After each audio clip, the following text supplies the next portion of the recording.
A igreja de Corinto é a igreja das redes sociais, de boas fotografias, de bons vídeos, mas lá dentro, fora dos holofotes, ela não tem irmandade, é cada um por si. A igreja de Corinto era uma igreja plástica, visualmente bela, mas no capítulo 3, Paulo diz a eles o seguinte: vocês são carnais. Sabe por quê? Igreja carnal é aquela que tem bom desempenho das tarefas, mas não tem comunhão entre os servos.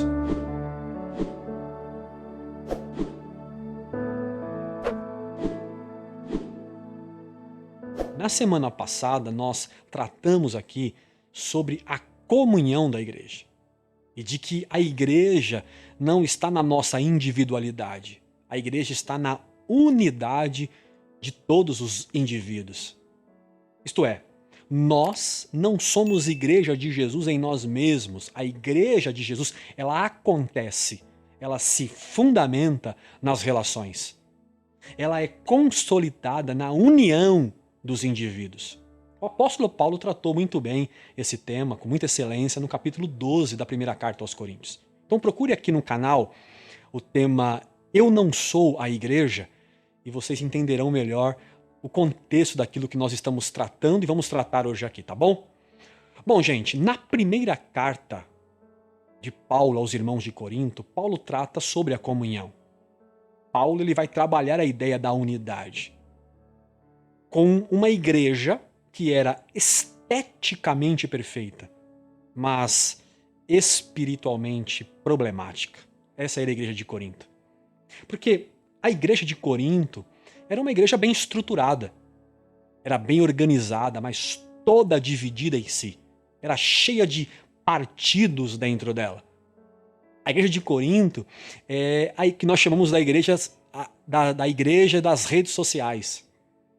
De boas fotografias, de bons vídeos, de uma bela estrutura estereótipa, mas lá dentro, fora dos holofotes, ela não tem irmandade. É cada um por si. A igreja de Corinto era uma igreja plástica. Era uma igreja visualmente bela, mas sem amor, sem unidade. Gente, ela tinha problemas profundos na sua essência. Paulo diz no capítulo de número 1 que eles eram ricos em tudo. Tinha palavra, tinha conhecimento, era uma igreja monetariamente bem-sucedida. E o que mais chama a atenção dos religiosos modernos era uma igreja cheia de dons. Pensa comigo, gente. Pense numa igreja como esta no século XXI. Uma igreja rica, inteligente, bem estruturada e cheia de dons. Pois é, seria um sucesso. Seria uma igreja modelo, padrão para as demais igrejas. O que teria de líder religioso indo lá para fazer curso, para crescimento, para desenvolvimento, para trabalhar estética? Não é brincadeira. Até porque o pessoal hoje está buscando, né? A galera está buscando um método de crescimento, um molde que dê certo, um curso que faça funcionar. Claro que eu não quero aqui fazer uma crítica a isso, tudo é válido. Mas tem aqui também um pontinho de crítica. Porque diante desta perspectiva da igreja de Corinto, essa igreja seria aplaudida, elogiada, ela seria tida como um referencial para as demais igrejas, pelo que se vê do lado de fora dela. Só que Paulo conhecia a igreja de Corinto por dentro. Paulo, ele aponta no capítulo 1 as qualidades da igreja no serviço. Mas Paulo diz que falta comunhão para eles. E que a comunhão, na construção da carta você vai entender, que Paulo está dizendo que na falta de comunhão estava anulando o bom desempenho deles. Vocês lembram do capítulo 13 da mesma carta, na primeira carta? Paulo diz que o bom desempenho, em outras palavras, Paulo diz que a boa estrutura, o bom culto sem amor, não vale para nada. É o que Paulo tratou no capítulo 13.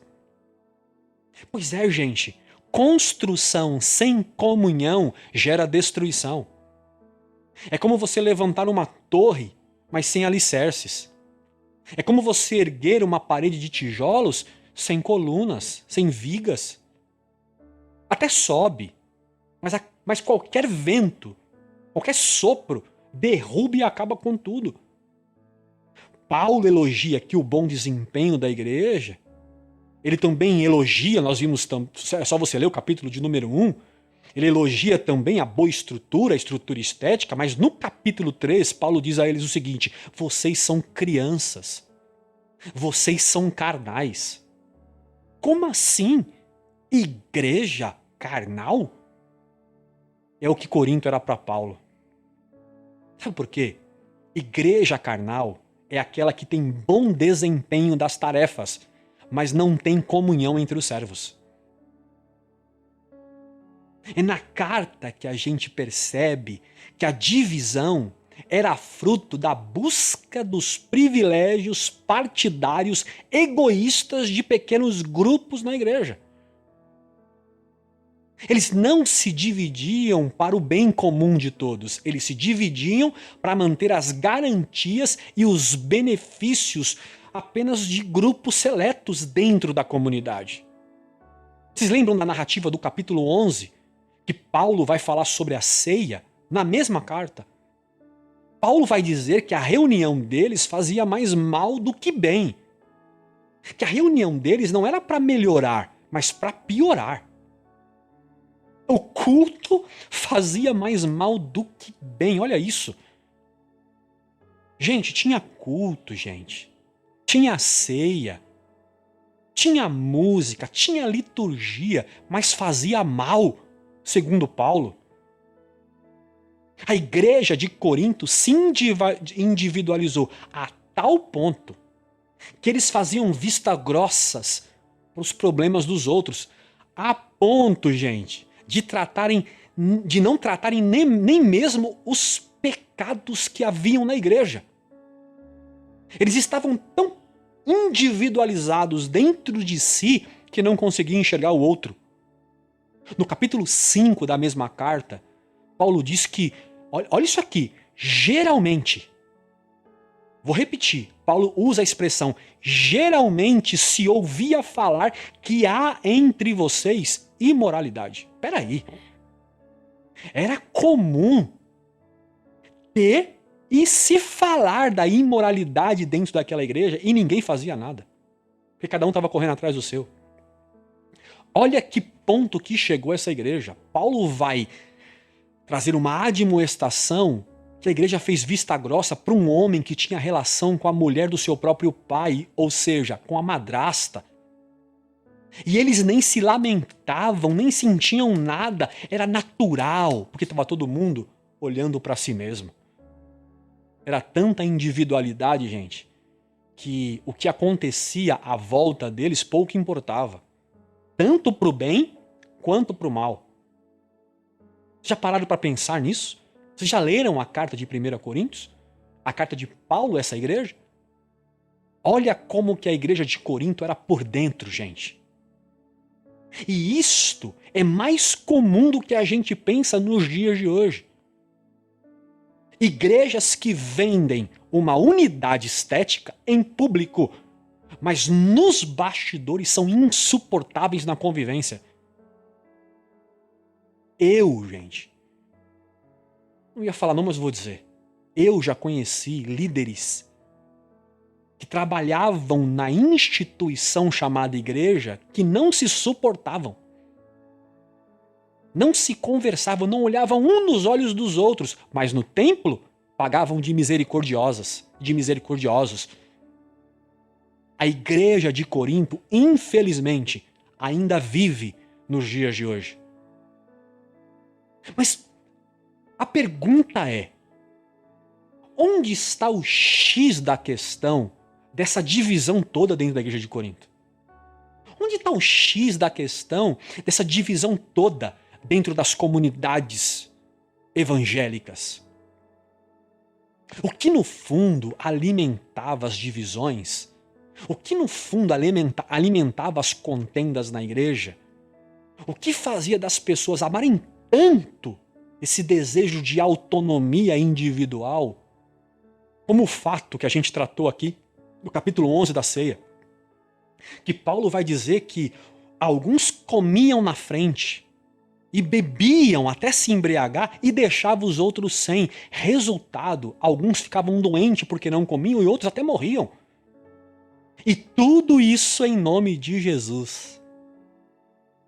No capítulo 1, verso 12 da carta de Paulo aos Coríntios, a primeira carta, Paulo vai explicar o X da questão. O porquê das contendas e o porquê das divisões. Ele diz assim, uns dizem, eu sou de Paulo. Outros dizem, não, eu sou de Apolo. Outros já dizem, não, eu sou de Pedro. Mas tinha também um grupinho que dizia, não, nós somos de Cristo. Aí o que Paulo faz diante deste partidarismo? Paulo, Apolo, Cefas ou Pedro e Cristo. O que Paulo faz? Paulo tira o corpo dele fora dizendo, foi eu que fui crucificado em favor de vocês? Paulo vai tentar desconstruir a divisão anulando a sua evidência própria. Ele está dizendo que quem escolheu ele para seguir, esquece. Paulo não pega o grupinho que levanta a bandeira dele, que elogia ele, que diz, estou com você, Paulo, e se une a eles. Não, realmente assim. Se todos querem ser igreja, todos têm que voltar para o nosso grupo. Não, Paulo não faz isso. Pelo contrário, ele diz assim, não foi eu que morri por vocês. Eu não tenho nada para oferecer para vocês. Eu não tenho que estar aqui competindo com Cristo. Olha o que Paulo disse a essa mesma igreja. Eu vim pregar para vocês Cristo. Então não existe escolha entre eu e Cristo. Paulo está dizendo em outras palavras, eu não sou referência de vocês. Cristo é que deve ser. Paulo faz isso, sabe por quê? Porque não tem como dividir uma comunidade onde todos apontam para Cristo. Acabam-se as escolhas, não tem mais essas referências, então agora o Cristo é o único referencial, acabou a divisão.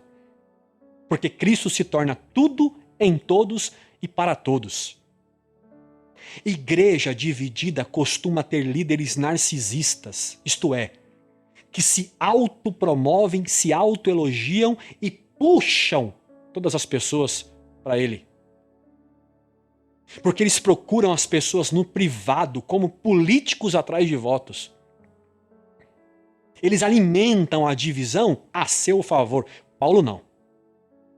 Paulo diz para o público que estava dizendo, eu sou de Paulo, esquece. Eu não fiz nada por vocês e eu não estou aqui para competir com ninguém. Então Paulo já desmancha o seu próprio grupo. Quando Paulo é informado que ele tinha os seus preferidos, ele já desconstruiu essa ideia. Aqui não tem grupo, eu não vou liderar ninguém. Ele diz para a igreja, quem é Paulo na fila do pão, em outras palavras, né? Quem sou eu na trajetória do propósito do eterno? Todos nós somos seguidores de Cristo. Gente, nós precisamos urgentemente seguir os passos de Paulo. Nós não podemos mais aceitar a glória que é devida a Cristo. Quando Jesus é a única referência de uma comunidade, da comunhão, não há divisão no corpo. Porque como vai dividir se não há opções? Se Cristo é a centralidade, se Cristo é o único a ser seguido. Mas só há um jeito de nutrir e manter a unidade do corpo. Sabe qual? O Evangelho.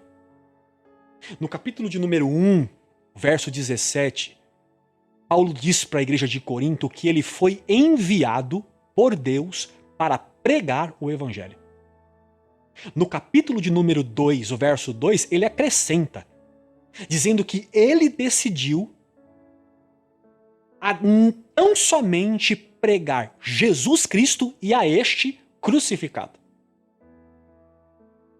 Não, Paulo não diz, eu não vim aqui pregar a minha visão. Eu não vim anunciar para vocês os novos métodos da igreja de Corinto. Não, eu não vim aqui dizer o que eu desejo que vocês façam. Paulo disse assim, eu vim aqui e decidi só fazer isso, pregar Cristo crucificado. Porque casa dividida costuma pregar leis. Casa dividida, ela é fissurada, ela é amante de uma visão. Quando não, anda na vontade do pastor. Casa unida não. Casa unida prega Cristo crucificado, somente Cristo crucificado. Perceberam, gente, como que sem o evangelho não há possibilidade de uma comunhão saudável? Tem um monte de gente reunida, mas não estão unidas. Porque estão reunidas no sistema. Foram pedagogicamente adestradas a se comportarem conforme os ritos. Mas no coração não tem vínculo com o próximo. Pensando nisso, nós esbarramos em um outro problema. Porque se o Evangelho, somente o Evangelho, que é o Cristo crucificado e os seus fundamentos, além daqueles que alimentam a sua visão para manterem os seus privilégios particulares, é certo que nós temos que dizer também aqui, quando falamos do Evangelho, da verdade, do ensinamento, do conhecimento de quem Deus é, as pessoas estão pouco preocupadas em saber quem Cristo é. Nós vivemos numa geração que não tem paixão pela verdade. Tanto que nós estamos na era das fake news. Qualquer mentirinha se torna um oráculo hoje em dia. E nos ambientes religiosos, não precisa de muito, não, para que as pessoas aceitem a mentira como divino. É só alguém entender um pouco de carisma, ou ter um pouco de carisma, conhecer um pouco das paixões humanas, ter um pouco de oratória, expressar um pouco de conhecimento, bater tudo isso e entregar para as pessoas em nome de Deus. Pronto. A mentira, a fake news é aceita como oráculo divino. Então, como que uma comunidade local será saudável na comunhão se ela não tem evangelho de Jesus? Gente, o que eu estou falando aqui não é brincadeira. Os maiores blogueiros gospels,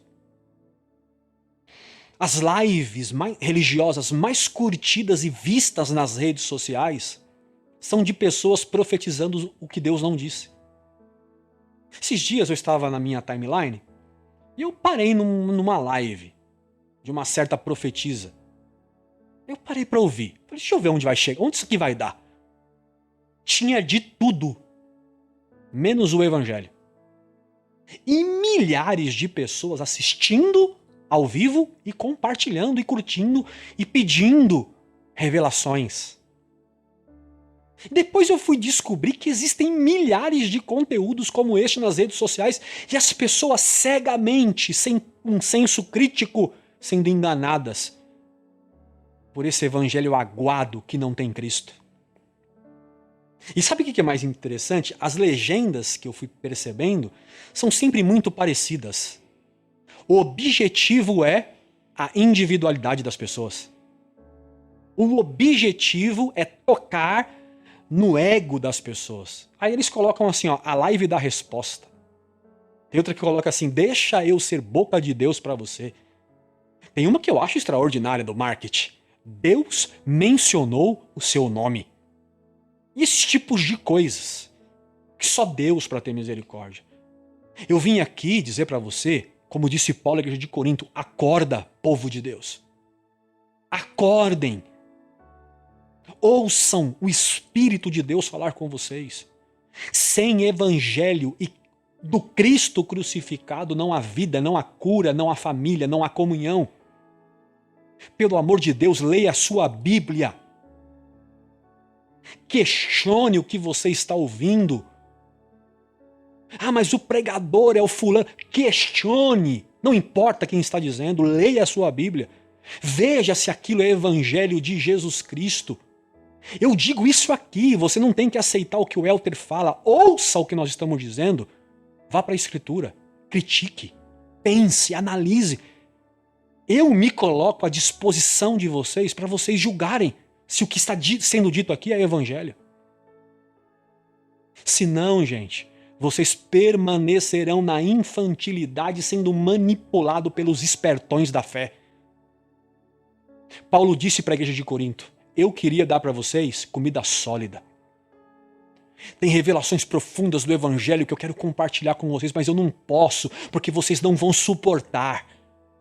Porque vocês são carnais, vocês são crianças, são meninos, são de leite. Gente, meu convite hoje é: vamos crescer em Jesus. Vamos crescer em Cristo pelo seu santo evangelho. Nada mais do que isso. Foi isso que Paulo diz à igreja de Corinto. Chega de divisão. Porque eu fui chamado para pregar a vocês o Cristo crucificado. Fiquemos nele e isto nos basta. Eu sempre digo isso aqui e falo sempre com a fé. No que depender de nós, a igreja Casa do Bem será uma colaboradora para a maioridade espiritual das pessoas.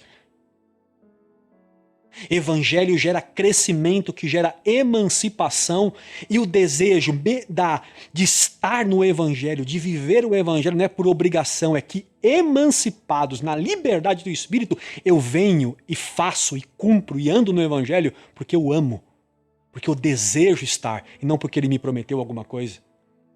Vamos crescer, gente. Mas como nós dissemos a semana passada, só há crescimento na comunhão. O evangelho ele nos iguala na comunhão. Na comunhão ninguém é maior do que ninguém.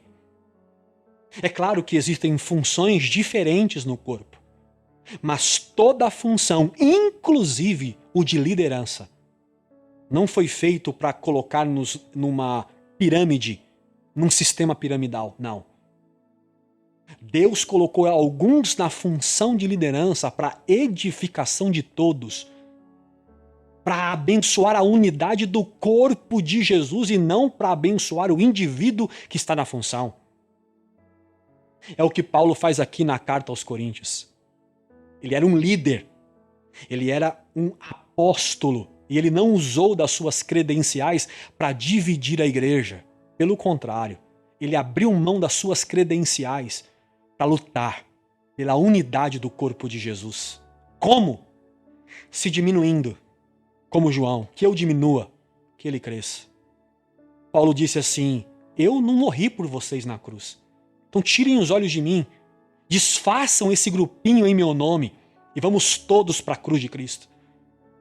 Paulo se diminuiu pregando o evangelho de Cristo, qual ele foi chamado para pregar. Paulo nos ensinou aqui no capítulo 1 da primeira carta aos Coríntios que não existe divisão onde não há egos inflados. A divisão, ela é fruto do ego partidarista, individualista dos seletos grupos da comunidade, mas a unidade não. A unidade, ela abre mão do bem para alguns, para que todos sejam abençoados. A divisão, ela nos infantiliza, mas a comunhão, ela nos amadurece. Então, gente, sejamos igreja, sejamos comunhão, sejamos corpo de Cristo, sejamos todos e todas um em Jesus.